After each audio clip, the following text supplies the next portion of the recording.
The Story of Beast, 2022. Recently widowed Dr. Nate Samuels and his teenage daughters, Meredith and Nora, arrive at the Mapani Reserve in South Africa for a vacation. Nate reunites with his old friend, Martin Battles, a biologist and Mapani manager, who introduced Nate and his wife. Martin takes Nate and the girls to the village, where Nate's wife grew up. Nate confides to Martin his guilt over being distant following his and his wife's separation, after which she developed terminal cancer. The trip is to reconnect with his daughters. The next day, Martin and the family tour the reserve's restricted areas. Martin shows them a local lion pride and notices that one is injured. At a nearby Tsonga community, Martin discovers most of the population is dead. Suspecting a rogue lion is responsible, Martin rushes back to report the finding. Nate encounters an injured Tsonga man on the road, but is unable to save him. Martin is mauled as he tracks the lion. It then ambushes Nate, who takes cover in the car. Meredith speeds away, but crashes into a tree, stranding them.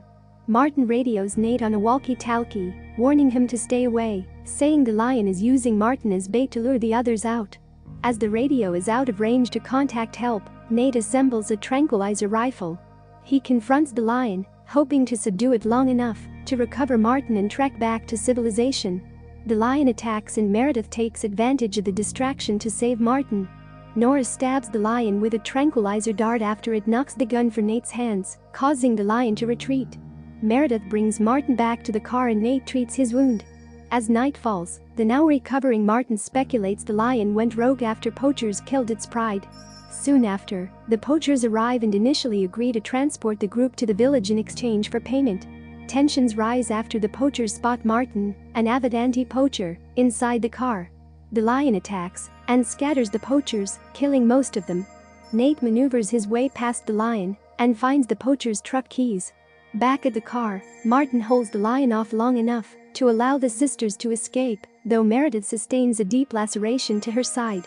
The car falls into a ravine and Martin sacrifices himself by setting off an explosion from the leaking gasoline, severely burning the lion.